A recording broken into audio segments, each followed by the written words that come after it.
আজকে আমাদের মসজিদগুলোর মধ্যে আরেকটা ফিতনা দেখা যায় ইমাম সাহেবকে নিয়ে। কাকে নিয়ে? ইমাম সাহেবকে নিয়ে ফিতনা হয় না হয় না? মুয়াজ্জিন সাহেবকে নিয়ে ফিতনা হয় কি হয় না? অনেক ধরনের ফিতনা রয়েছে। এখন এই ইমাম সাহেব উনি নামাজ পড়ান, যেহেতু ওনার যোগ্যতা আছে বিদায় তো ওনাকে আপনারা কি দেন? নিয়োগ প্রদান করেন। আমি শুধুমাত্র আপনাদের মসজিদের ইমাম সাহেবের কথা বলছি না, যেহেতু যখন নাকি এই কথাগুলো অনলাইনে যাবে বিদায় ইউটিউবার যখন আসছে, সেই হিসেবে আমি সারা বাংলাদেশ না, শুধুমাত্র সারা বিশ্বকে আমি খেয়াল করে আলোচনা করতেছি। সুতরাং আমার আলোচনা যদি কিনা আপনাদের কারো গায়ে পড়ে, কারো গায়ে লেগে যায়, ধৈর্য ধারণ করবেন। আর যদি কিনা এরপর আপনি যদি কিনা সহ্য করতে না পারেন, ধৈর্য ধারণ করতে না পারেন, আমার নামাজ শেষ হওয়ার পরে প্রাইভেটলি আমার সাথে আলোচনা করে বুঝে নেওয়ার চেষ্টা করবেন। কথা বুঝে আসছে? কোনো অসুবিধা আছে? কোনো অসুবিধা নাই। আজ রবিউল আউয়াল মাসের 2 তারিখ, 22শে ভাদ্র, 6 সেপ্টেম্বর জুমাবার এই বাইতুল মামুর জামিয়া মসজিদে আমরা পবিত্র জুমার নামাজ আদায় করার উদ্দেশ্যে সমবেত হয়েছি। মহান রব্বুল আলামিন সরওয়ারদিগার আলম আমাদেরকে এই পবিত্র জুমার নামাজ আদায় করার উদ্দেশ্যে এই মসজিদে আসার জন্যে, বসার জন্যে তৌফিক প্রদান করেছেন। সুতরাং মহান রব আমাদের সবাইকে বিরাট এক নিয়ামতের অধিকারী হওয়ার সুযোগ করে দিয়েছেন বিদায় মহান রবের দরবারে শুকরিয়া আদায়ার্থে বলি আলহামদুলিল্লাহ। মুহতারাম ও মুআজ্জাজ মুসল্লিয়ানে কেরাম, আমরা জানি আজ এই দুনিয়ার মধ্যে ফিতনা আর ফাসাদে বিভোর হয়ে আছে। ফিতনা আর ফাসাদ আল্লাহর জমিনের মধ্যে ছড়িয়ে পড়েছে। যারা জালেম তারা ফিতনা ফাসাদের মধ্যে নিমজ্জিত রয়েছে, যার কারণে আমি খেয়াল করেছি ইনশাআল্লাহ আপনাদের সম্মুখে ফিতনা ফাসাদ যে সকল জিনিসের মধ্যে রয়েছে ওই সকল জিনিসগুলো নিয়ে কিছু আলোচনা করব ইনশাআল্লাহ। আমরা হয়তো চিন্তা করি, আমাদের চিন্তা চেতনা, আমাদের ধ্যান ধারণা শুধুমাত্র ফিতনা আর ফাসাদ রয়েছে শুধুমাত্র মসজিদের বাহিরে, মাদ্রাসার বাহিরে, মক্তবের বাহিরে। কি বলেন? আমরা এভাবে চিন্তাই করি সাধারণত। যেহেতু ফিতনা ফাসাদ আল্লাহর ঘর মসজিদের মধ্যে আসতে পারে না, মক্তবের মধ্যে ফিতনা ফাসাদ থাকতে পারে না, মাদ্রাসার মধ্যে ফিতনা ফাসাদ থাকতে পারে না। এটাই যেহেতু আমরা মুসলমান, আমাদের এই প্রতিষ্ঠানগুলো দ্বীনী প্রতিষ্ঠান, সুতরাং আমাদের নেক ধারণা হওয়াটাই কি স্বাভাবিক। কিন্তু আমি বলবো শুধুমাত্র দেন বাজারের মধ্যে ফিতনা ফাসাদ রয়েছে, শুধুমাত্র দেন স্কুলের মধ্যে ফিতনা ফাসাদ রয়েছে, শুধুমাত্র দেন খেলার মাঠের মধ্যে ফিতনা ফাসাদ রয়েছে, শুধুমাত্র দেন গান আর বাজনার মধ্যে ফিতনা ফাসাদ রয়েছে, এমন নয়। বরং আমাদের মসজিদগুলো, মাদ্রাসাগুলো, মক্তবগুলো কি ফিতনা ফাসাদে নিমজ্জিত রয়েছে, ফিতনার ফাসাদের আখড়ায় পরিণত হয়ে গেছে। যার কারণে আমি দুই একটা জিনিস আপনাদেরকে বুঝার জন্য বলবো। যেমন আমরা যখন মসজিদের মধ্যে নামাজ পড়ার জন্য যাই, মসজিদের মধ্যে নামাজ পড়তে আসলে নামাজের পরে অধিকাংশ মসজিদের মধ্যে ইমাম সাহেব যখন সালাম ফিরান, ইমাম সাহেব সালাম ফিরানোর পরে যে সকল নামাজের ফরজের পরে সুন্নত নাই, ওই সকল নামাজগুলোর মধ্যে কোরআন ও হাদিস থেকে তালিম করা হয়, কোরআন ও হাদিস থেকে বয়ান করা হয়। হয় কি হয় না? যেগুলার মধ্যে ইমাম সাহেবরা খোদা ভীরু, যে সকল মসজিদের ইমাম সাহেবরা মুসল্লিদেরকে আল্লাহমুখী করতে চান, মসজিদমুখী করতে চান, ওই সকল ইমাম সাহেবদের চিন্তা চেতনা, তাদের সব সময় পরিকল্পনা থাকে আমার মুসল্লিদেরকে আমি কিভাবে আল্লাহমুখী করব, আমি কিভাবে মসজিদমুখী করব, আমি কিভাবে আমার মুসল্লিদেরকে খোদা ভীরু মুসল্লি হিসাবে কি তৈয়ার করতে পারি। ওই সকল খাতগুলো ইমাম সাহেবরা কি করেন? খুঁটে খুঁটে তালাশ করে কি করেন? বের করেন। যার কারণে অনেক ইমাম সাহেব রয়েছেন, তারা কি করে? আসর এবং ফজর, সালাতুল ফজর এবং সালাতুল আসরের পরে যেহেতু আর কোনো সুন্নত নাই, এই জন্য ওনারা এই সময়টাকে সুবর্ণ সুযোগ মনে করে তারা কি করেন? হয়তো তাফসীর করেন, না হয় বিভিন্ন হাদিসের কিতাব থেকে কিতাবের তালিম করেন। যেমন রিয়াদুস সালেহিন রয়েছে হাদিসের কিতাব, এই রিয়াদুস সালেহিন থেকে কেউ পড়ে শুনান, কেউ ফাজাইলে আমাল থেকে শুনান, কেউ ফয়জুল কালাম থেকে শুনান, কেউ ফিউর মিশকাত শরীফ থেকে হাদিস পড়ে কি মুসল্লিদেরকে শুনান। যেভাবে পারেন কি করেন? হাদিসের কিতাব সমূহ থেকে একখানা হাদিস পাঠ করেন, পাঠ করে মুসল্লিদেরকে কি করেন? তারা তালিম করেন, শুনাইয়া থাকেন। এক নম্বর কথা হইল, যেহেতু ইমাম সাহেব ফজরের নামাজ পড়ানোর পরে ইমাম সাহেব মুসল্লিদের দিকে কি ফিরিয়া বসেন না কেবলার দিকে বসেন? ইমাম সাহেব সাধারণত মুসল্লিদের দিকে মুখ করে কি বসেন ফজরের পরে এবং আসরের ফরজ আদায় করার পরে। কেন বসেন?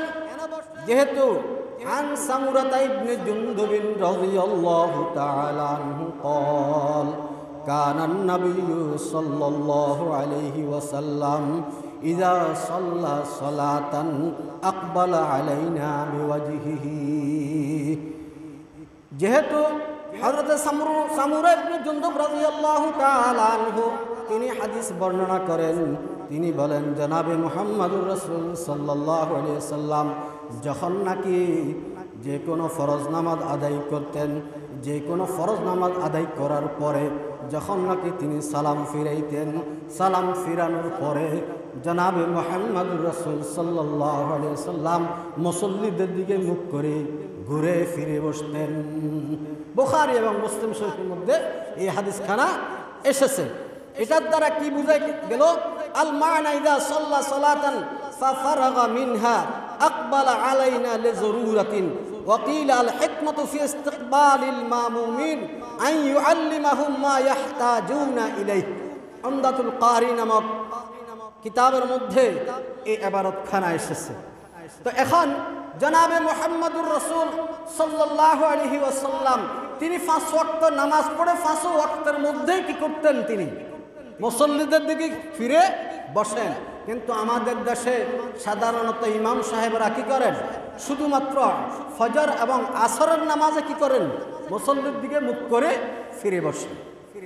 এখন অন্যগুলার সময় কেন আমাদের ইমাম সাহেবরা বসেন না? যেহেতু ইমাম আবু হানিফা রাহমাতুল্লাহ আলাইহির মতাদর্শে আমরা চলি, তো দেখা গেছে যেহেতু ফজর এবং আসর ছাড়া প্রত্যেকটা 3 ওয়াক্ত নামাজ রয়েছে, এগুলো প্রত্যেকটার পরে কি রয়েছে? সুন্নত আছে। যার কারণে আমাদের ইমাম সাহেবরা চিন্তা করেন যেহেতু এর থেকে সুন্নতের মর্যাদা বেশি বিদায় ওনারা কি করেন সুন্নতের খাতিরে এই সুন্নতের উপরে ওনারা আমল করেন না, যাতে করে মুসল্লিরা কি করতে পারে অন্তত জোহর আসর মাগরিব এগুলার সুন্নতগুলো আদায় করে নিতে পারেন সহজে, যেহেতু সুন্নতগুলার দায়িত্ব আর কর্তব্য বেশি, এই জন্য ওনারা কি করেন আর মুসল্লির দিকে ফিরে বসেন না। হ্যাঁ, যদি ইমাম সাহেব ফিরে বসেন বসতে পারেন, না জায়েজের কোনো কিছু নাই। বাকি ওনারা কি করেন শুধুমাত্র ফজর এবং আসরের পরে মুখ করে বসেন। এখন হুজুরে পাক সাল্লাল্লাহু আলাইহি ওয়াসাল্লাম কেন তিনি ফজর এবং আসরের পরে মুসল্লিদের দিয়ে মুখ করে বসেন? হাদিসে পাকের মধ্যে রয়েছে যেহেতু হুজুরে পাক সাল্লাল্লাহু আলাইহি ওয়াসাল্লাম যখন নাকি একদিন এরকমভাবে সালাতুল ফজরের নামাজ ফরজের সালাম ফিরানোর পরে তিনি মুখ করে বসলেন, হযরতে সাহাবায়ে কেরাম রাযওয়ানুল্লাহি তাআলা আলাইহিম আজমাইন তাদেরকে জিজ্ঞেস করলেন যে তোমরা কে কি স্বপ্নে দেখেছো সেগুলো আমাকে বলো। হুজুরে পাক সাল্লাল্লাহু আলাইহি সাল্লামের কাছে তারা তাদের স্বপ্নের কথাগুলো বলতেন আর আল্লাহ রাসূল এগুলো তাবির করে দিতেন। এই ছাড়া এখানে উমদাতুল কারি কিতাবের মধ্যে লিখতেছেন হুজুরে পাক সাল্লাল্লাহু আলাইহি সাল্লাম এই জন্যই মুখ করে মুসল্লিদের দিকে বসতেন যাতে করে মুসল্লিদেরকে কিছু শিক্ষা দিতে পারেন, মুসল্লিদেরকে কিছু তালিম করতে পারেন।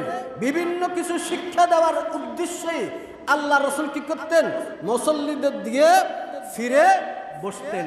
তাহলে আমরা আজকে ক্লিয়ার হয়ে গেলাম এই একটা ফিতনা আজ আমাদের বাংলাদেশের মধ্যে বেশি।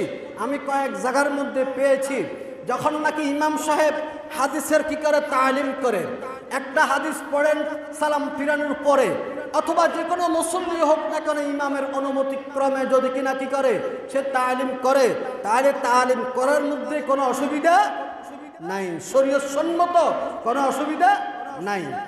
অনেকে আছে তাদের একটু চুলকানি আছে, অ্যালার্জি আছে, যখন নাকি হাদিসের তেলাওয়াত হাদিসের পাঠ করা হয় হাদিসের তালিম করা হয় তখন সে তো ডাইরেক্ট বলতে পারে না যে হুজুর আপনি হাদিস কি করতে পারবেন না, পড়তে পারবেন না। যদি এরকম ডাইরেক্ট কেউ বলে আপনি হাদিস পড়িয়েন না, তার কিল কনি দিয়ে কেউ কিছু রাখবে না, কি বলেন, ডাইরেক্ট বলতে পারে না। তখন কি করে তারা একটা হিকমত অবলম্বন করে। শয়তানেরও কি আছে অনেক হিকমত রয়েছে, যে শয়তানগুলা কি করে হিকমত অবলম্বন করে। তখন বলে কি যে হুজুর ইমাম সাহেব আপনাদের কি করতেছেন হাদিসের তালিম করতেছেন, আপনি জানেন না কিছু কিছু মুসল্লি আছে তারা মাসবুক অর্থাৎ 1 রাকাত 2 রাকাত পাইনি, এখন আপনাদের বড় বড় আওয়াজে কি করতেছেন হাদিসের তালিম করতেছেন, তাদের অসুবিধা হচ্ছে না, কি বলেন, বলে কি বলে না, এরকম বলে।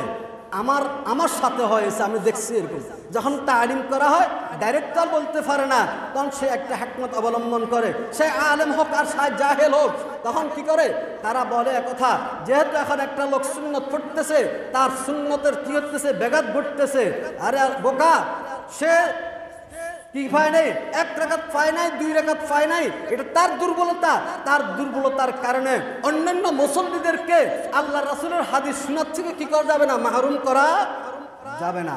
সুতরাং আমি এটাই বলতে চাই যদি কিনা কোনো ইমাম সাহেব বা কোনো ইমাম মুক্তাদি ইমাম সাহেবের অনুমতিক্রমে যদি কিনা সালাম ফিরানোর পরে যদি হাদিসের তালিম করে শরীয়ত সম্মত, এতে কোনো অসুবিধা নাই। যেহেতু জনাবে মুহাম্মদুর রাসূল সাল্লাল্লাহু আলাইহি ওয়াসাল্লাম স্বয়ং কি করেছেন তালিম করেছেন।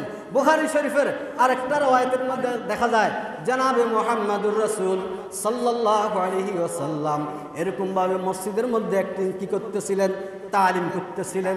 যখন নাকি জনাবে মুহাম্মদুর রাসূল সাল্লাল্লাহু আলাইহি ওয়াসাল্লাম মসজিদের মধ্যে এরকম তালিম করতেছিলেন, তখন 3টা লোক বাহিরের থেকে আসছে। আসার পরে তারা কি করল, ফাআম্মা আহাদুহুমা ফারআ ফুরদাতান ফিল হালাকাতি ফাজালাসা ফিহা, তাদের 3 জনের থেকে একজনে দেখলো দেন একটা স্থানের মধ্যে সামান্য জায়গা খালি আছে, সেখানে আসি সে বসে গেছে। আর ওয়া আম্মাল আখারু ফাজালাসা খালফাহুম, আর দ্বিতীয় ব্যক্তি কি করলো, সে যখন নাকি জায়গা পাইল না, সে কি করেছে, সব মুসল্লির পিছনে সে বসে গেছে। ওয়া আম্মা সালিসু ফাআদবারা যাহিবান ফালাম্মা ফারাগা রাসূলুল্লাহি সাল্লাল্লাহু আলাইহি ওয়াসাল্লাম ক্বালা আলা উখবিরুকুম আনিন নাফারিস সালাসা। আর তৃতীয় ব্যক্তি কি করলো, সে বসে নাই, সে আপনার ফিট ফিসে দিয়া সে মসজিদ থেকে বের হয়ে চলে গেছে। যখন নাকি এই ঘটনাটা ঘটেছে, জনাবে মুহাম্মদুর রাসূল সাল্লাল্লাহু আলাইহি ওয়াসাল্লাম হযরত সাহাবায়ে কেরামকে লক্ষ্য করে বললেন, হে আমার সাহাবায়ে কেরাম, এই যে তিনটা লোক আসছে, আসার পরে তারা যে কাণ্ডটা করছে, আমি তাদের ব্যাখ্যা তোমাদেরকে শোনাবো। হুজুরে পাক সাল্লাল্লাহু আলাইহি ওয়াসাল্লামের এই প্রশ্নের উত্তরে হযরত সাহাবায়ে কেরাম বললেন, হ্যাঁ ইয়া রাসূলুল্লাহ, আপনি একটা আমাদেরকে শুনাইয়া দিন, আমাদেরকে বুঝাইয়া দিন, এটার ঘটনা কি। তখন হুজুরে পাক সাল্লাল্লাহু আলাইহি ওয়াসাল্লাম ইরশাদ করলেন, আম্মা আহাদুহুম ফাআওয়া ইলাল্লাহ ফাআওয়াহুল্লাহ। তাদের তিনজনের থেকে এক ব্যক্তি যেহেতু সে একটা খালি স্থান পেয়েছে, পাওয়ার পরে সেই জায়গার মধ্যে বসে গেছে, বসে সে আল্লাহর রহমতের জায়গা করে নিয়েছে, এই জন্য আল্লাহ পাকও কি করেছেন, তাকে আল্লাহর রহমতের মধ্যে ঢুকে এনেছেন। ওয়া আম্মাল আখারু ফাস্তাহইয়াল্লাহু মিনহু। আর দ্বিতীয় জন যেহেতু সে শর্মিন্দা লজ্জাবোধ করেছে, এই জন্য সে সবার সাথে না বসে পিছনে মুসল্লিদের পিছনে সে বসে গেছে, বসি বসি আল্লাহ রসুল কি বলতেছে সে শুনতেছে। এরপরে আল্লাহ রসুল বলতেছেন, সে যখন নাকি শর্মিন্দা হয়েছে, লজ্জাবোধ করেছে, আল্লাহ পাক তার প্রতি লজ্জাবোধ করেছেন। লজ্জাবোধ করে আল্লাহ পাক পরওয়ারদিগার আলম তাকেও কি করেছেন, আল্লাহর রহমতের মধ্যে ঢুকাইয়া লইছেন।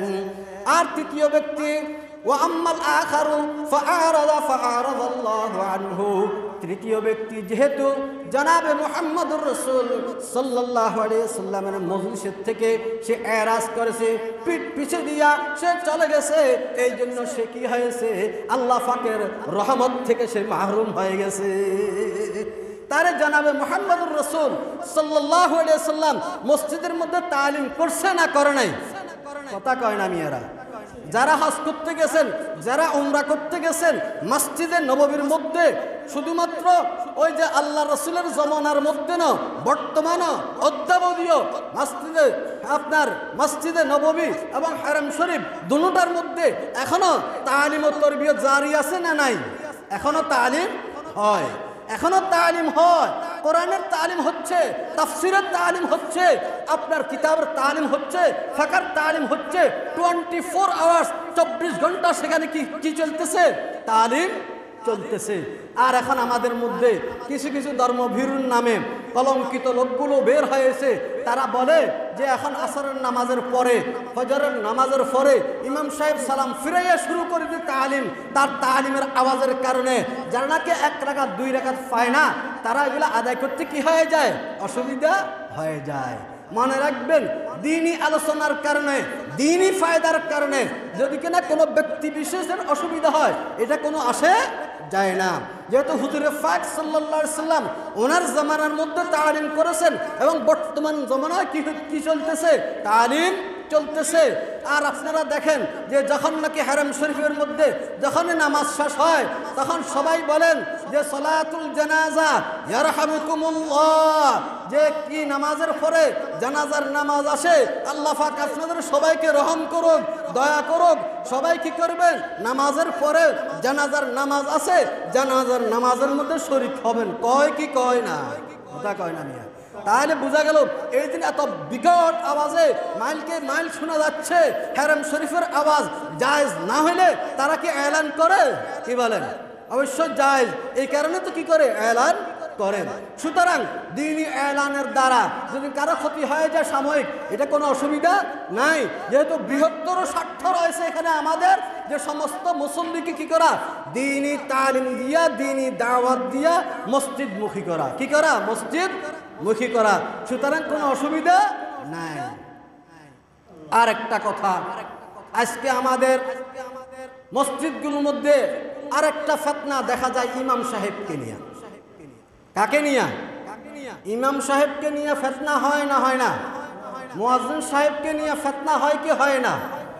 অনেক ধরনের ফিতনা রয়েছে। এখন এই ইমাম সাহেব উনি নামাজ পড়ান, যেহেতু ওনার যোগ্যতা আছে বিদায় তো ওনাকে আপনারা কি দেন? নিয়োগ প্রদান করেন। আমি শুধুমাত্র আপনাদের মসজিদের ইমাম সাহেবের কথা বলছি না, যেহেতু যখন নাকি এই কথাগুলো অনলাইনে যাবে বিদায় ইউটিউবার যখন আসছে, সেই হিসেবে আমি সারা বাংলাদেশ না, শুধুমাত্র সারা বিশ্বকে আমি খেয়াল করে আলোচনা করতেছি। সুতরাং আমার আলোচনা যদি কিনা আপনাদের কারো গায়ে পড়ে, কারো গায়ে লেগে যায়, ধৈর্য ধারণ করবেন। আর যদি কিনা এরপর আপনি যদি কিনা সহ্য করতে না পারেন, ধৈর্য ধারণ করতে না পারেন, আমার নামাজ শেষ হওয়ার পরে প্রাইভেটলি আমার সাথে আলোচনা করে বুঝে নেওয়ার চেষ্টা করবেন। কথা বুঝে আসছে? কোনো অসুবিধা আছে? কোনো অসুবিধা নাই। সুতরাং ইমামত্ব করবে কারা? قال رسول الله صلى الله عليه وسلم يؤم القوم أقرأهم। আল্লাহ রসুল জনাবে মুহাম্মদুর রসুল সাল্লাল্লাহু আলাইহি ওয়াসাল্লাম তো ইরশাদ করেন, তোমাদের ইমাম কে হবে? ইমাম কে হবে এটার সংজ্ঞা আল্লাহ রসুলকে বয়ান করছেন না করেন না? এটার পরিচয় আল্লাহ রসুল দিয়েছেন যে আল্লাহ রসুল বলতেছেন ইমামতি তোমাদের কে করবে? যে ব্যক্তির কোরআনে কারিমের বেশি জানা আছে, আকরাউহুম, যে ব্যক্তি কোরআনে কারিমের বেশি হাফেজ, বেশি শুদ্ধতার সাথে তাজবিদের সাথে যে ব্যক্তি কোরআনে কারিম বেশি ইয়াদ করছে, সেই ব্যক্তি তোমাদের কি হবে? ইমাম হবে। এখন যদি কয়েকজন একাত্র হয়ে গেছে সব হাফেজে কোরআন কথার কথা, তাহলে ওই সময়ের মধ্যে কে ইমামতি করবে? আমি কিন্তু এগুলো সংক্ষেপে বলতেছি, বলে বিস্তারিত আলোচনা করলে ঘন্টাকে ঘন্টা করা যায়।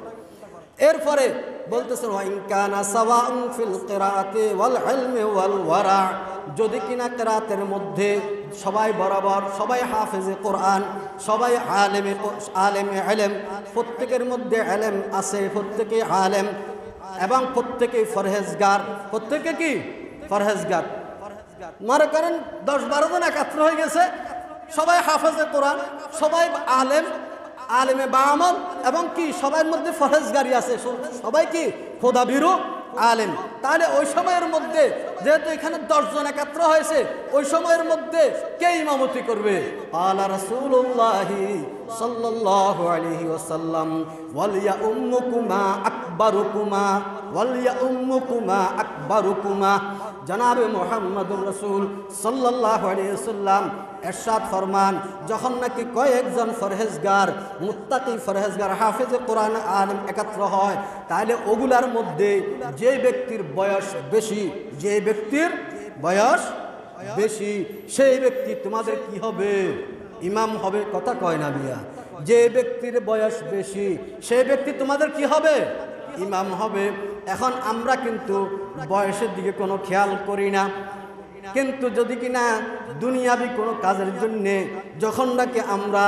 যখন নাকি লোক নিয়োগ দেওয়ার জন্য চাই, তখন আমরা কই অভিজ্ঞ লোককে অগ্রাধিকার দেওয়া হবে, বলি কি বলি না?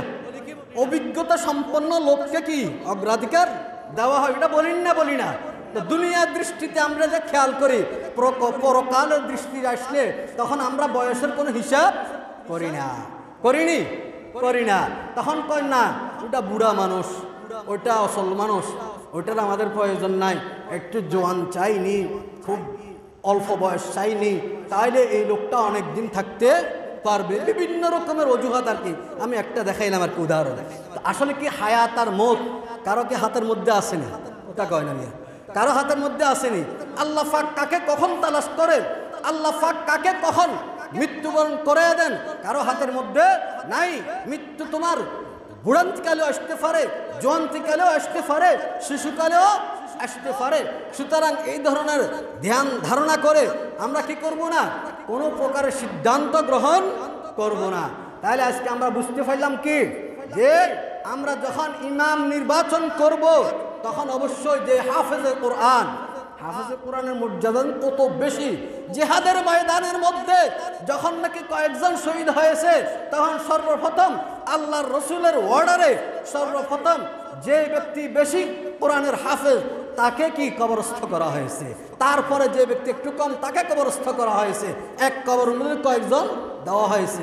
এই জন্য যার যে হাফেজে কোরআন বেশি তাকে সর্বপ্রথম কবরে রাখা হয়েছে, তারপরে পরেরজনকে, তারপরে পরেরজনকে। এরকমভাবে হাফেজে কোরআনের কথা আল্লাহ রসুল বলছেন আহলুল্লাহি ওয়া খাসসাতু। আল্লাহ রসুল ইরশাদ করেছেন যারা নাকি হাফেজে কোরআন তারা আল্লাহর পরিবার। তারা কি? আল্লাহর পরিবার। এবং শুধুমাত্র আল্লাহর পরিবার এমন নয়, আল্লাহ পাকের বিশেষ খাস লোক তারা। কি বলেন?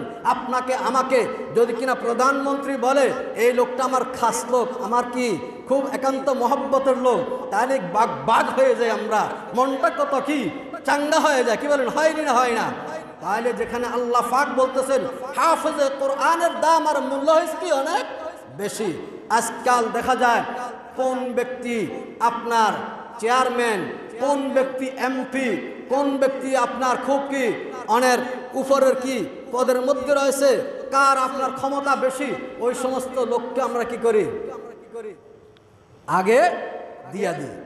কিন্তু সেটা দেখবো কোন সময়, সেটার একটা সপ্তাহ আছে। কিন্তু আমরা যখন নাকি ইমাম সাহেব উপস্থিত থাকে তখন ইমামের অগ্রাধিকার। ইমামের কি অগ্রাধিকার? ইমাম সাহেব কি করবেন? সেখানে নামাজ পড়াইবেন। ইমাম সাহেবের অনুমতি ছাড়া অনেকে দেখা যায় সভাপতি, সেক্রেটারি, মসজিদের মুতাওয়াল্লি, সে কি করে? ইমাম সাহেবকে অর্ডার দেয়, হ্যাঁ হুজুর ওই অমুককে কি করেন নামাজ পড়ানোর জন্য দেন। অর্ডার দিবার আপনার কি নাই, কোনো অধিকার নাই। হ্যাঁ, আপনি সুপারিশ করতে পারেন যে হুজুর উনি তো বড় আলেম এবং অমুক মাদ্রাসার প্রিন্সিপাল, এটা সেটা আপনি বলতে পারেন। ওনাকে যদি দেন তাহলে তো ভালো হয়। আদবের সাথে বলতে পারেন, অর্ডার দিতে পারেন না। অনেক আমি দেখেছি অনেক মসজিদের মধ্যে, তো আমি তো আলহামদুলিল্লাহ আমার মনে হয় ওই যে প্রাপ্তবয়স্ক হওয়ার পর থেকে মনে হয় মসজিদমুখী, আলহামদুলিল্লাহ মসজিদের সাথে আমার সম্পর্ক আছে। এই দেশে বলেন বিদেশে বলেন, আলহামদুলিল্লাহ এই মসজিদের সাথে আমার সম্পৃক্ততা। এই জন্য আমি দেখি যে আজকে সেক্রেটারির সভাপতি এবং মুতাওয়াল্লি তারা যেরকমভাবে এই ব্যাপারে আইসা ইমাম সাহেবদের উপরে যে জুলুমগুলো করে, যে ফিতনাগুলো সৃষ্টি করে, এগুলা বলার মতন নয়। তারা ইমাম সাহেবকে চাকর মনে করে, তারা ইমাম সাহেবকে তার দোকানের কর্মচারী মনে করে। এই জন্য তারা কি বলে? ইমাম সাহেবকে অর্ডার দেয় যে হুজুর আজকে অমুকে নামাজ পড়াইবো, আপনি পিছনে থাকবেন। এই অনুমতি তোমাকে দিছে কে? ইমাম সাহেব অনেক অধিকার রাখেন। ইমাম সাহেব কি করবেন? নামাজ পড়াইবেন। ইমাম সাহেব যদি চায়, হ্যাঁ তুমি সুপারিশ করলে এটা হচ্ছে একটা ভিন্ন জিনিস, কিন্তু ইমাম সাহেব যদি কাউকে যোগ্য মনে করে তাকে ইমামতির জন্য দিবেন।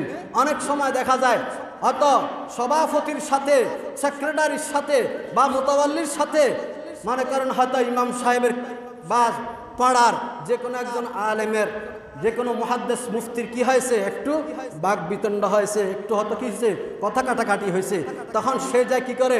ওই মসজিদে যায় কি করে? ফাইজলামি করে, এ হুজুর ওরে কি করবেন না, ইমামতি দিবেন না। আপনারা দেখেন, আমি দেখছি, আমি স্বচক্ষে দেখছি। আর তোমাকে তোমাকে এই পাওয়ার দিছে কে? এই ক্ষমতা দিছে কে তোমাকে? তুমি ইমামকে কি করতে পারো না, কোনো কমান করতে পারো না। তুমি যাকে ইমাম বানাইছো অবশ্যই সে যোগ্য বিধে তাকে ইমাম বানাইছো। সুতরাং তোমার মতন এই অযোগ্য লোক ইমাম সাহেবকে অর্ডার দেওয়ার ক্ষমতা রাখো না যে অমুককে তুমি কি করিও না, ইমামতি করার জন্য দিও না। হ্যাঁ, আব্দুল্লাহকে তুমি ইমামতি করার জন্য দিও না, আব্দুর রহমানকে তুমি ইমামতি করার জন্য দিও না। তার মধ্যে এটা আছে, তুমি বলার প্রয়োজন নাই। হ্যাঁ, যদি কিনা কোনো ব্যক্তি স্পষ্ট কোনো ফাসিকি কাজের মধ্যে লিপ্ত থাকে, যেমন দাড়িবিহীন লোক, আপনারা মনে কষ্ট নিয়েন না, আমি তো বলতে হবে, দাড়িবিহীন লোককে শরীয়তের ভাষায় ফাসিক বলা হয়। যেহেতু স্পষ্ট আপনি কি গুনার কাজ করতেছেন, স্পষ্ট আপনার ওপেন কোনো ব্যক্তি মদ খায়, স্পষ্ট ওপেন কোনো ব্যক্তি কি করতেছে, জানা করতেছে, স্পষ্ট সবার সামনে কোনো ব্যক্তি সুদ গ্রহণ করতেছে, আপনার ঘোষ গ্রহণ করতেছে, ঘোষ দিতেছে, এভাবে যে সমস্ত লোকেরা ওপেন আপনার গুনার কাজের মধ্যে লিপ্ত থাকে তাদেরকে কি বলা হয়? ফাসিক বলা হয়। হ্যাঁ, এই ধরনের লোককে, এটা ইমাম সাহেবের ব্যাপার। ইমাম সাহেব যদি জানে তাহলে তাকে কি করবে না, সামনে ইমামতি করার জন্য দিবে না। কিন্তু এখানে একটা কথা আছে, অনেকে কি করে আবার আরে ওই ব্যক্তিরে আমি সচক্ষে দেখছি সে কি করছে, জানা করছে, কথার কথা, সে গুনার কাজের মধ্যে লিপ্ত ছিল, আমি সচক্ষে দেখছি সে কি করছে, মদ পান করছে, আমি দেখছি সে অমুককে হত্যা করছে, ইত্যাদি ইত্যাদি। এরকম বলে কি করে, সে জামাতের সাথে নামাজ আদায় করে না, সে বাড়িতে যাই নামাজ পড়ে। জায়েজ হবে নি? হবে না। যদি কিনা যার কথা সে বলতেছে তার থেকে যদি তার কেরাত অশুদ্ধ হয়, তার কেরাত অশুদ্ধ হইলে ওই ব্যক্তি যে আপত্তি করছে, আপত্তি করে তার ঘরের মধ্যে নামাজ পড়া কি হবে না, জায়েজ হবে না।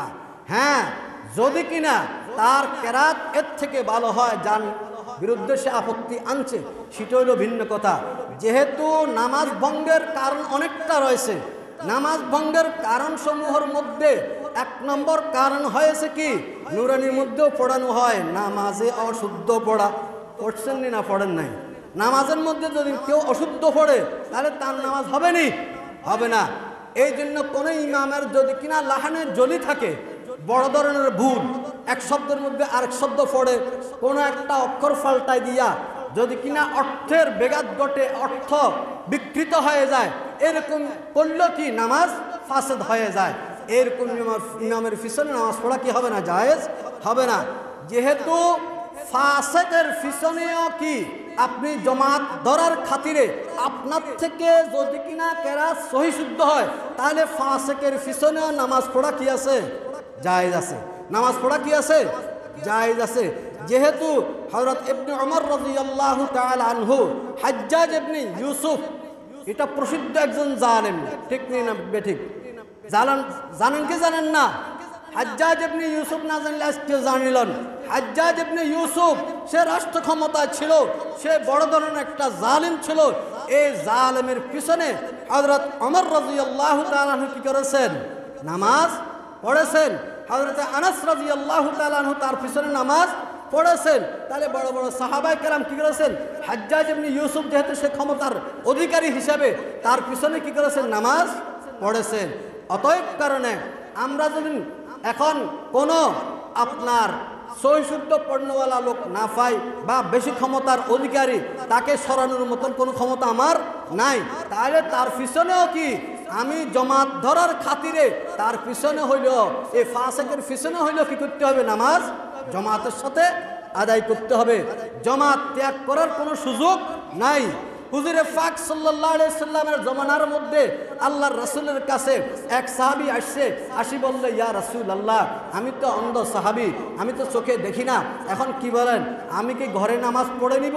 তখন আল্লাহ রাসূল বলছে, ঠিক আছে তুমি যাও, তুমি ঘরে নামাজ পড়ে নাও। যখন নাকি ওই সাহাবী তার ঘরের দিকে রওনা দিছে, রওনা দেওয়ার পরে হুজুরে পাক সাল্লাল্লাহু আলাইহি সাল্লাম ওই সাহাবীকে বলল, হে আমার সাহাবী, এদিকে আসো, তুমি কি আজানের আওয়াজ শুনতে পাও তোমার ঘর থেকে? তখন সাহাবী বলল, হ্যাঁ ইয়া রাসূলুল্লাহ, ইয়া হাবিবাল্লাহ, আমি তো আজানের আওয়াজ শুনি। তখন আল্লাহ রাসূল বললেন, যখন তুমি আজানের আওয়াজ শোনো, যদি কিনা তুমি অন্ধ সাহাবী, তারপরও তুমি মসজিদে আসি জামাতের সাথে নামাজ পড়বে। তাহলে আজকে এই আমার ভাইয়েরা, ও চক্ষুওয়ালা ভাইয়েরা, ও চক্ষুওয়ালা মুসল্লিরা, আমি আপনাদেরকে বলতে চাই, আজকে আমাদের চক্ষু থাকা সত্ত্বেও আমরা যেন অন্ধ হয়ে গেছি। আমরা কাল কিয়ামতের ময়দানে আল্লাহর দরবারে কিভাবে জবাব দিব? আজকে আমার চক্ষু থাকা সত্ত্বে আমি ঘরের মধ্যে নামাজ পড়ি, আমি মসজিদে আসি না। খবরদার ভাইয়েরা আমার, আমরা প্রত্যেকে মসজিদে আসি, জামাতের সাথে আমরা নামাজ আদায় করব। যদি অন্ধ সাহাবীকে আল্লাহ রাসূল অনুমতি না দিয়ে থাকেন, তাহলে আমার জন্য আপনার জন্য কোথায় অনুমতি রয়েছে? এই জন্য আমরা জামাতের সাথে প্রত্যেকে আসি, কি করব, আমরা নামাজ আদায় করার চেষ্টা করব।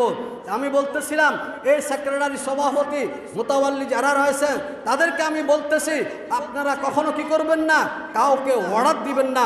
অনেক সময় দেখা যায় সমাজের নেতৃস্থানীয় লোক আসছে মসজিদের মধ্যে নামাজ পড়ার জন্য, এখন তার কেরাতের মধ্যে দুর্বলতাও আছে, এমন লোককে কি করে দেওয়া হয়, সামনে দিয়ে দে। অনেক সময় ইমাম সাহেব করব কি, সমাজের চাপ সৃষ্টি করবে, সমাজের চাপ সৃষ্টি করবে, এই জন্য তাকে সামনে দিয়ে দে। অথচ সহজ শিক্ষার পাঠদানকারী এরকম লোককে কি করা হয়, সামনে করে দেওয়া হয়। খবরদার, নেককার ফরহেজগার লোককে অবশ্যই কি করতে হবে, সামনে করতে হবে, যদি কিনা এরকম কোনো উপযুক্ত লোক না থাকে। আরেকটা জিনিস খেয়াল করতে হবে, কারো বাড়ির মধ্যে যদি কিনা আপনি যান, তাহলে আপনি কি করবেন, ওই যে ব্যক্তি ওই বাড়িওয়ালার মধ্যে যদি কোনো উপযুক্ত বাড়িওয়ালা যদি উপযুক্ত হয়, তাহলে সেই ইমামতি করবে, তার অধিকার বেশি। অনেক সময় দেখা যায় কেউ মাদ্রাসার প্রিন্সিপাল, মাদ্রাসার মোহতামেম অথবা সমাজের একটু নামি কামি লোক, তখন সে ওই বাড়ির মধ্যে যোগ্য লোক রয়েছে, বাড়িওয়ালা যোগ্যতা সম্পন্ন লোক, তারপরও তাকে পিছনে রাখি উনি নামাজ স্টার্ট করে দিছে। আপনাকে এই অথরিটি দিছে কে রে ভাই? তাহলে তো আপনার মধ্যে বোঝা যাচ্ছে খোদা বিরুদ্ধে নাই, আল্লাহর ভয় আপনার অন্তরের মধ্যে নাই। আল্লাহর ভয় যদি কিনা আপনার অন্তরের মধ্যে থাকতো, আল্লাহর ভয় থাকলে আপনি কিভাবে একজন হাফেজে কোরআনকে, কারিউল কোরআনকে, আলেমে আমলকে পিছনে রাখি আপনি কি করতে পারেন, সামনে যাইয়া ইমামতি করতে পারেন। এই জন্য আমি বলবো, হে আমার ভাইয়েরা, আলেম ভাইয়েরা, আমি আপনাদেরকে বলবো, ও মুহাদ্দিস ভাইয়েরা, ও মুফতি সাহেবেরা, যখন নাকি আপনারা কারো বাড়িতে যাবেন বেড়ানোর জন্য, কেউ আপনাকে দাওয়াত করে নিয়েছে, সাহেবে বাইত যদি কিনা যোগ্য হয় তাকে ইমামতি করার জন্য দিবেন, তাকে দোয়া করার জন্য সুযোগ দিবেন। এতে করি আল্লাহ পাক তার মর্যাদা তো বৃদ্ধি করবেন, আপনার মর্যাদা আল্লাহ পাক কি করে দিবেন, বৃদ্ধি করে দিবেন, বাড়াইয়া দিবেন। কিন্তু আজকে আমরা যদি কিনা আমার সুবিধাবাদ জিন্দাবাদ এগুলো আমরা করি, আমার সুবিধা থাকলে আমি কি করি, ওইটার উপরে আমল করি। আমি দেখেছি এক মসজিদের মধ্যে এক মোতাওয়াল্লি, এক সেক্রেটারি কি করে, এরকমভাবে তার যখন সুবিধা হয় তখন কি করে, তার সাথে হয়তো ওই মনে করেন না একজন আলেমের সাথে সমস্যা হয়েছে, তখন কি করে, ইমামকে বলে খবরদার ওকে কি করবে না, ইমামতির জন্য দিবে না। তার উদ্দেশ্য হয়েছে কি, তার ইজ্জত নষ্ট করা, তার সম্মানহানি করা। আরে তুমি তো তার সম্মানহানি করতেছ। আল্লাহ পাক ফরওয়ারদিগার আলম, তুমি যদি তোমার অন্ধকার ঘরের মধ্যে থাকো, তোমার সম্মানকে ধূলিসাৎ করে দিবেন, কোনো সন্দেহ নাই। তুমি হয়তো বুঝতে পারো না, তুমি তো মনে করছো দুনিয়া কি তাল তামাশা তুমি দেখতেছ, ক্ষমতার মোহে পড়ে বর্তমান জমানার মধ্যে তুমি একটু তাকাও না। আজকে যারা নাকি এগুলা করি, আমরা একটু তাকাই, আমরা একটু চিন্তা করি যে আমরা আজকে ক্ষমতার মোহে পড়ে দেন, আমরা যেমনি সামনে মানুষের সাথে ব্যবহার করি, আমাদের ইমাম সাহেবকে যেমনি সামনে ব্যবহার করি, মুয়াজ্জিন সাহেবকে যেমনি সামনে ব্যবহার করি, একজন আলেমের সাথে যেমনি সামনে ব্যবহার করি। আমি যদি কিনা ক্ষমতার থেকে চাই, যদি কিনা আমি ক্ষমতার থেকে একটু দূরে যাই, তখন তো আমার যত রঙের দুর্বলতা রয়েছে সব উদ্ঘাটন হয়ে যাবে। কি বলেন? বর্তমান সময়ের মধ্যে আমরা এগুলা সচক্ষে দেখতেছি। যারা নাকি জালেম ছিল, যারা নাকি অত্যাচার করেছে, তাদের আজকের জুলুমের সেই ফলাফল এখন জনগণের সামনে আপনার প্রকাশ হইতেছে। এই জন্য খবরদার, এই ধরনের কাজ থেকে আমরা সব সময় কি করব, বিরত থাকবো। আল্লাহর ভয় আমাদের অন্তরের মধ্যে রাখবো, আল্লাহকে সামনে রেখে হাজির নাজির জেনে কি করব, আমরা মসজিদ, মাদ্রাসা, যে কোনো প্রতিষ্ঠান হোক না কেন, সেগুলার আমরা সিদ্ধান্তগুলো গ্রহণ করব। আজকে যদি কিনা আমি কোনো একটা সৎ পরামর্শ না দিয়া যদি অসৎ পরামর্শ দিই, তাহলে এটার জন্য আল্লাহর দরবারে আমাকে জবাবদিহিতে আছে। আল্লাহ পাক কোরআনে কারীমের মধ্যে বলতেছেন, সূরা নিসার 85 নম্বর আয়াত, আউযু বিল্লাহি মিনাশ শাইতানির রাজীম, মান ইয়াশফা শাফাআতান হাসানাতান ইয়াকুল লাহু নাসীবুম মিনহা ওয়া মান ইয়াশফা শাফাআতান সাইয়্যাতান ইয়াকুল লাহু কিফলুম মিনহা ওয়া কানা আল্লাহু আলা কুল্লি শাইইন মুকীতা। এই আয়াতের মধ্যে আল্লাহ পাক ফরওয়ারদিগার আলম বলতেছেন, যখন নাকি কোনো ব্যক্তি কি করে, ভালো কাজের প্রতি সুপারিশ করে, তার কিছু অংশের ভাগীদার সে হয়। আর যখন নাকি কোনো একটা খারাপ কাজের প্রতি সে পরামর্শ দেয়, সুপারিশ করে, তাহলে সেই খারাপ কাজের সে কি হয়, কিছু অংশের ভাগীদার হয়। এক কথায় আপনি যদি কিনা নেক কাজের দিকে যদি কিনা কোনো লোককে যদি কিনা আপনি রাস্তা দেখান, ওই নেক কাজের দিকে রাস্তা দেখানোর কারণে সেই যে ওই নেক কাজ করার পরে যে সওয়াব অর্জন করবে, ওই সওয়াবের অংশীদার আপনি নিজেও হবেন। আর যদি কিনা খারাপ কাজের দিকে যদি কিনা আপনি রাস্তা দেখাইয়া থাকেন, ওই খারাপ কাজ করে সেই যে গুনাহ করেছে, ওই গুনার অংশীদার আপনি হয়ে যাবেন। এই জন্য তো কবিও কি করেছেন, তার ভাষায় ওইটাই বলতেছেন যে অন্যায় যে করে আর অন্যায় যে সহে, তব ঘৃণা সম উভয় ঘৃণা সমদহে। অন্যায় যে ব্যক্তি করে আর অন্যকে যে ব্যক্তি আশ্রয় আর প্রশ্রয় দেয়, উভয়জন সমান দোষে দোষী সাব্যস্ত হবে। আপনি একজনে অন্যায় করছে, আরেকজন অন্যায় করার দিকে রাস্তা দেখাইছে, তাহলে দুজনে কি হয়েছে? হ্যাঁ, দোষে দোষী হয়ে গেছে। এই জন্য আমরা খবরদার, আমরা নিজেকে কন্ট্রোল করার, নিজেকে হেফাজত করার চেষ্টা করব। এই জন্য আমি বলতেছিলাম যে একজন ফাসিক ফাজেরের পিছনে যদি আপনি নামাজ পড়েন কোনো অসুবিধা নাই, যেহেতু ক্বালা রাসূলুল্লাহ সাল্লাল্লাহু আলাইহি ওয়াসাল্লাম আস-সালাতুল মাকতুবাতু ওয়াজিবাতুন আলাইকুম খালফা কুল্লি মুসলিমিন বাররান কানা আও ফাজিরা ওয়া ইন আমিলাল কাবায়ের। যদি কিনা সে কবিরা গুনার মধ্যে লিপ্ত হয়ে থাকে, যদি তার কেরাত সহি শুদ্ধ হয়, আপনার কেরাত অশুদ্ধ হয়, তাহলে কি করতে পারবেন? ওর পিছনে নামাজ পড়া কি আছে? জায়েজ আছে, কোনো অসুবিধা নাই। আরেকটা কথা বলি, আমি শেষ করে দিতেছি। আজকে আমাদের মসজিদগুলোর মধ্যে সুন্নতের উপরে আমল নাই। যেমন সালাতুল জুমআ, জুমার দিন জুমার নামাজের মধ্যে সূরা আলা প্রথম রাকাতে, দ্বিতীয় রাকাতে সূরা গাশিয়া পড়াটা কি সুন্নত। এটার উপর আজকে আমাদের অনেক মুসল্লির, ইমাম সাহেবদের আমল নাই। কেন নাই? যেহেতু মুসল্লিরা করবো কি কেরাত লম্বা হয়ে গেছে, এই জন্য ইমাম সাহেব সংক্ষেপে কি করে কেরাত পড়ে কোনোরকম নামাজ পড়াই দেয়। ফজরের নামাজ জুমআর দিন, এটা ভালো করে বুঝে নেবেন। জুমআর দিন সালাতুল ফজরের প্রথম রাকাতের মধ্যে আলিফ লাম মিম তানজিল সেজদা 21 পারা, এবং দ্বিতীয় রাকাতের মধ্যে সূরাতুদ দাহর, কোন কোরআনের মধ্যে লেখা আছে সূরাতুল ইনসান 29 পারার মধ্যে। এই দ্বিতীয় রাকাতের মধ্যে এটা পড়াটা কি সুন্নত। হারামাইন শরীফাইন অর্থাৎ মক্কা এবং মদিনা, এগুলার মধ্যে সব সময় প্রায় সময় এটার মধ্যে আমল করা হয়। হুজুরে পাক সাল্লাল্লাহু আলাইহি সাল্লাম প্রায় সময়ের মধ্যে কি করতেন? তিনি ফজরের নামাজের মধ্যে প্রথম রাকাতে আপনার আলিফ লাম মিম তানজিল সিজদা, দ্বিতীয় রাকাতের মধ্যে আপনার সূরা দাহর এই পড়তেন। এমনকি সৌদি আরবের অনেক জায়গার মধ্যে আমি দেখেছি, আমি নিজেই পড়াইছি, আলহামদুলিল্লাহ কোনো মুসল্লি আপত্তি করতে আমি দেখি নাই। কিন্তু আজকে আমাদের এই জমানার মধ্যে আসি, বাংলাদেশের মধ্যে অনেকে কয় যদি কিনা এখন মনে করেন কেরাতগুলো লম্বা লম্বা, এগুলো যদি পড়ি তাহলে মুসল্লি ভাগি যাবে, মুসল্লি আপত্তি করবে। আর মুসল্লির যদি কিনা আল্লাহ রসুলের প্রতি যদি কিনা প্রেম আর ভালোবাসা থাকে, আল্লাহ রসুলের মহব্বত যদি তার অন্তরের মধ্যে থাকে, তাহলে সে কথা বলবে না। আমি দেখেছি এক মসজিদের সেক্রেটারি প্রতিবাদ করে বসছে যে অমুক আলেমে কি করে সবসময় শুধু সুন্নতের জন্য কি করে ইমাম সাহেবের সাথে মুয়াজ্জিনের সাথে কি ফিডাফিডি করে, যার কারণে ইমাম টিকে না, মুয়াজ্জিন টিকে না। তাহলে এই ব্যক্তি মসজিদের সেক্রেটারি হওয়ার উপযুক্ততা কি রাখেনি না রাখে না? কি বলে? আমার মতো তো এই ব্যক্তি সেক্রেটারি হওয়ার মতন যোগ্যতা রাখে না, অথচ সেও আলেম হওয়ার পরে যদি কিনা এরকম কথা বলে, তাহলে বুঝতে হবে তার মধ্যে অবশ্যই তার ঈমানে দুর্বলতা রয়েছে। আল্লাহ রাসূলের ইশকর মহব্বত তার অন্তরের মধ্যে নাই বিদায় সে এ ধরনের কথা বলতে পারে।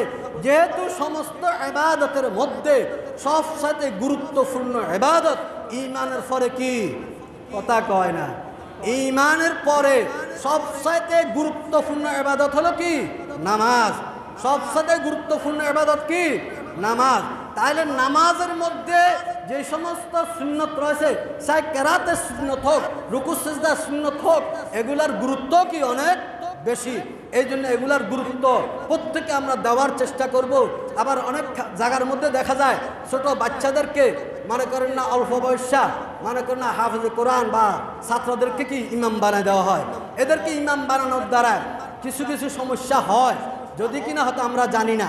কি হয়, অনেক সময় তাদের মধ্যে খোদাবৃত্তা কম থাকে, যেহেতু অল্প বয়সের কারণে তারা বিভিন্ন কি গুনার কাজের মধ্যে লিপ্ত হইতে দ্বিধাবোধ করে না। হ্যাঁ, আমি এক কথা বলতেছি না না জায়েজ, ওটা আমি বলতেছি না। অবশ্যই সে যখন প্রাপ্তবয়স্ক জায়েজ, তবে উত্তম আল্লাহ রসুলের হাদিস অনুসারে যে ব্যক্তির বয়স বেশি, যে ব্যক্তি খোদাবিরু, তাকে কি করতে হবে? ইমাম বানাইতে হবে। আমার কথা বুঝে আসছে তো? এই এক কথা। আর ফজরের নামাজের সুন্নতের মধ্যে প্রথম রাকাতের মধ্যে কুল ইয়া আইয়ুহাল কাফিরুন, দ্বিতীয় রাকাতের মধ্যে কুল হুয়াল্লাহু আহাদ পড়াটা কি সুন্নত। এটার উপরে আমরা প্রত্যেকে আমল করব। সালাতুল মাগরিবের সুন্নতের প্রথম রাকাতের মধ্যে কুল ইয়া আইয়ুহাল কাফিরুন, দ্বিতীয় রাকাতের মধ্যে কুল হুয়াল্লাহু আহাদ পড়াটা কি সুন্নত। সময় নাই, এই জন্য আমি আরো ব্যাখ্যা বিশ্লেষণ করে বলার চেষ্টা করতাম, যেহেতু সময়ের অভাবে বলা যাচ্ছে না। তা আমরা প্রত্যেকেই কি করব, এই সুন্নতগুলোর উপরে আমরা প্রত্যেকেই আমল করার চেষ্টা করব। আর আমি বিশেষ করে আলেম সমাজকে, যেহেতু আমার এই কথাটা অবশ্যই ভাইরাল হবে, বিভিন্ন স্থানের মধ্যে যাবে, এই জন্য আমি যত মাদ্রাসার মোহতামিম রয়েছেন, প্রিন্সিপাল রয়েছেন, যত মসজিদের সেক্রেটারি রয়েছেন, সভাপতি রয়েছেন, মুতাওয়াল্লি রয়েছেন, আমি আপনাদের কাছে হাত জোড় করে বলতেছি, আপনারা মেহেরবানি করে আজকে এই রবিউল আউয়াল মাসের মধ্যে হুজুরে পাক সাল্লাল্লাহু আলাইহি সাল্লামের সিরাত আলোচনা করা হবে, মিলাদ আলোচনা করা হবে। এগুলাকে সম্মান দিয়া আমরা প্রত্যেকে জনাবে মুহাম্মদুর রাসূল সাল্লাল্লাহু আলাইহি সাল্লামের প্রত্যেকটা সুন্নাত আমরা প্রত্যেকে প্রত্যেকটা মসজিদের মধ্যে আমরা কায়েম এবং প্রতিষ্ঠিত করার জন্য চেষ্টা করব ইনশাআল্লাহ। প্রত্যেকে করব তো ইনশাআল্লাহ, আমরা প্রত্যেকে আমল করার চেষ্টা করব তো ইনশাআল্লাহ। ইয়া রব্বুল আলামিন, ফরওয়ারদিগার আলম, আমার ভাইরা বলেছে ইনশাআল্লাহ তোমার হাবিবের সুন্নতের উপরে প্রত্যেকে আমল করবে। ইয়া আল্লাহ, তুমি মেহেরবানি করে সবাইকে আল্লাহর রাসূলের প্রত্যেকটা সুন্নতের উপরে আমল করার তৌফিক দান করো। ইয়া আল্লাহ, ইহাকে উসিলা করে ইয়া আল্লাহ প্রত্যেকটা মুসল্লির সমস্ত গুনাহগুলো তুমি মাফ করে দাও। ইয়া আল্লাহ, তুমি মেহেরবানি করে এই আওয়াজ যতটুকু যাবে সবাইকে মেহেরবানি করে এই সুন্নতের উপরে আমল করার তৌফিক দান করো। প্রত্যেকটা মসজিদের মধ্যে